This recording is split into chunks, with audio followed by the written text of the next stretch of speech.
Assalamualaikum warahmatullahi wabarakatuh. Halo semuanya, kembali lagi bersama saya dalam kelas online bimbingan dan konseling. Tentunya kita akan belajar mengenai hal-hal yang menarik untuk perkembangan diri kita ya kawan. Pada kesempatan kali ini kita akan belajar mengenai cara belajar yang efektif dan efisien.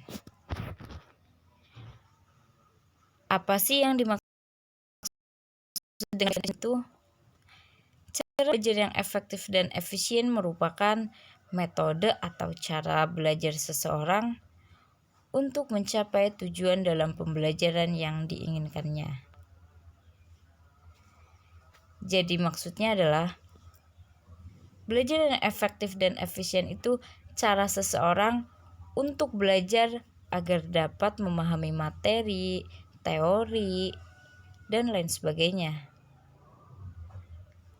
Namun perlu kalian ketahui teman-teman, ada yang cara belajarnya itu dengan cara merangkum, ada yang cara belajarnya itu dengan diskusi, ada yang cara belajarnya dibaca kemudian dibuatlah sebuah lagu. Nah, kalian tipe yang mana nih? Lalu bagaimana sih langkah-langkah untuk mengetahui cara belajar yang efektif dan efisien? Ada yang dua hal yang dapat mempengaruhi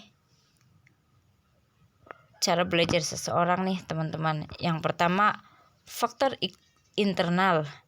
Faktor internal merupakan faktor yang dipengaruhi oleh diri setiap individu, yaitu faktor kognitif, faktor kepribadian, faktor fisik, dan faktor psikis. Selanjutnya yaitu faktor eksternal.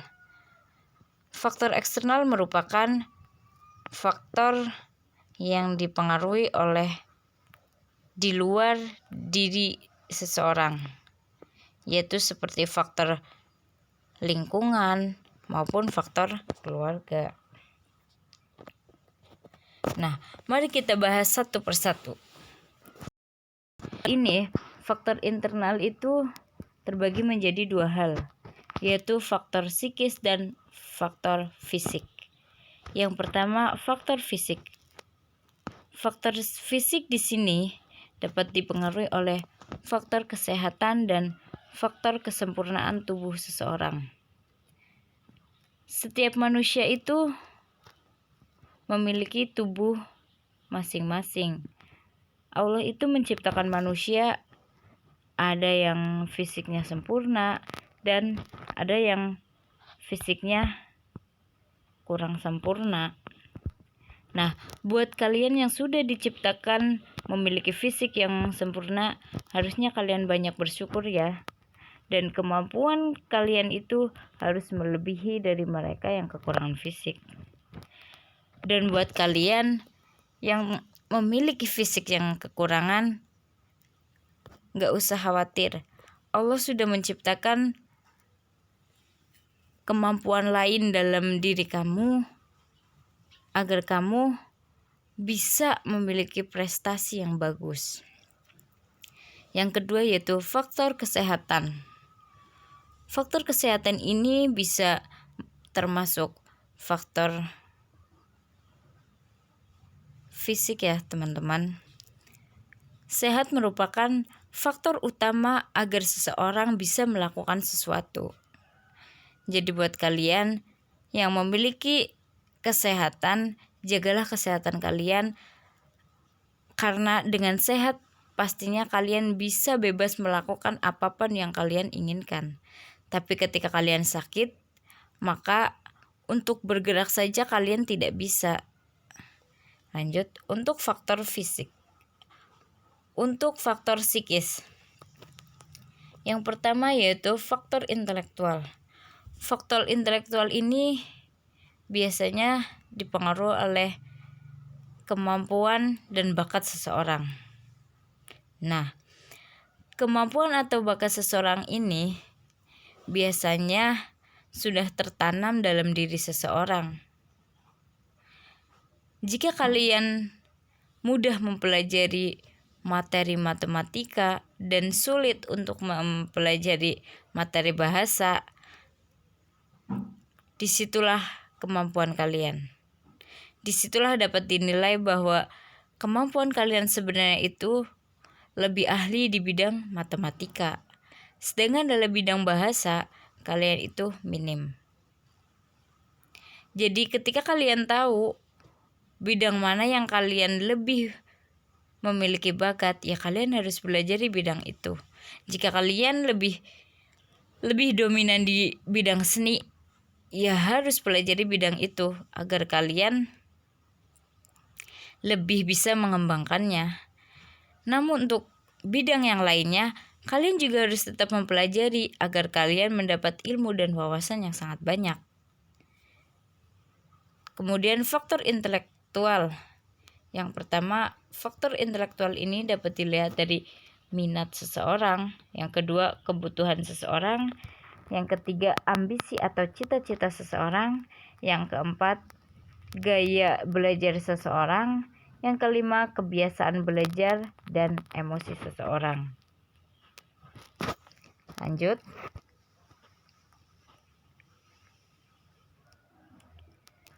Faktor eksternal. Faktor eksternal ini dibagi menjadi dua. Yang pertama, faktor lingkungan sosial, dan yang kedua, faktor lingkungan psikis. Faktor lingkungan sosial ini dipengaruhi dari sikap keluarga, yang kedua keadaan ekonomi keluarga, hubungan antara anggota keluarga, yang keempat pengajarnya, yang kelima masyarakat, yang keenam teman bergaul, dan yang terakhir pengaruh media massa. Selanjutnya itu faktor lingkungan fisik. Biasanya dipengaruhi oleh suasana rumah, kondisi tempat belajar, sarana belajar, dan waktu sekolah. Lanjut.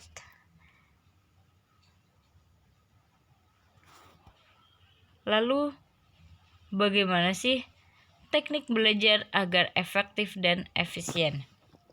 Yang pertama, apa yang harus kalian lakukan?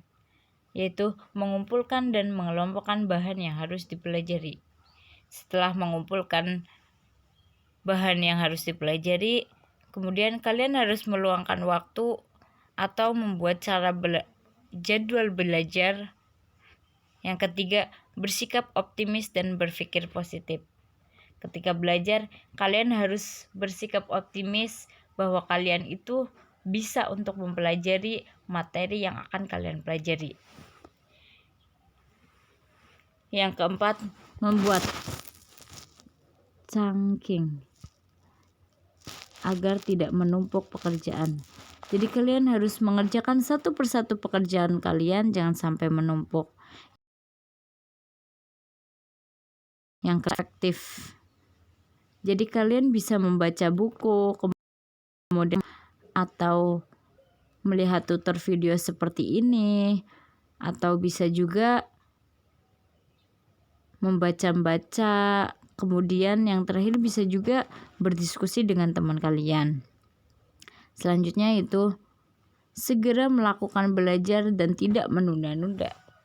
Ketika kalian sudah menyiapkan bahan dan meluangkan waktu, segeralah kalian belajar, jangan sampai menunda-nunda ya. Yang ketujuh, membuat catatan atau rangkuman. Yang kedelapan, kerjakan latihan soal atau bisa juga berdiskusi dengan orang lain. Atau kalian juga bisa belajar kelompok dengan teman yang biasa bermain bersama. Dan yang terakhir, jauhkan atau jauhi variabel yang mengganggu konsentrasi. Maksudnya adalah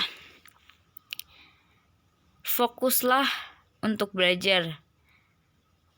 Jika kalian memiliki pacar atau teman dekat yang mengganggu konsentrasi belajar kalian, hindari dia. Jika teman dekat kalian atau pacar kalian bisa memberi dampak positif kepada kalian, ya bisa dijalani bersama. Selanjutnya,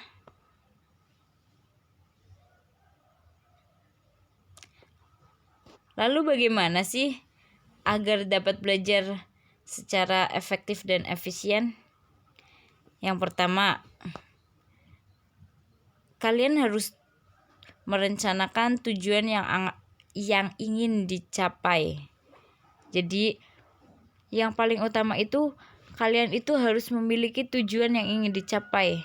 Misalnya, target kalian belajar itu, kalian itu ingin seperti apa? Apakah ingin berprestasi di dalam kelas? Apakah ingin mendapat peringkat 1? Dan yang lain sebagainya. Yang kedua, mengetahui faktor penghambat yang dihadapi. Tadi sudah dijelaskan ya mengenai faktor penghambat belajar, yaitu ada faktor internal dan faktor eksternal. Di situ kalian harus tahu apa yang membuat hambatan kalian untuk belajar.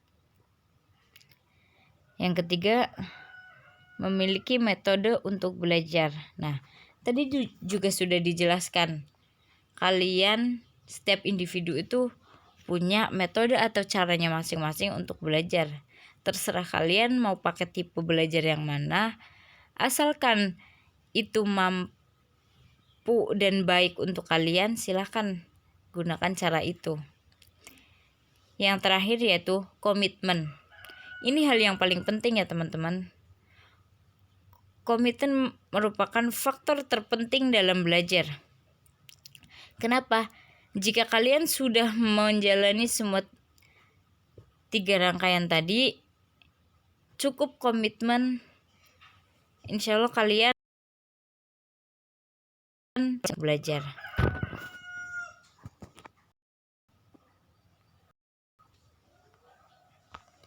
Nah,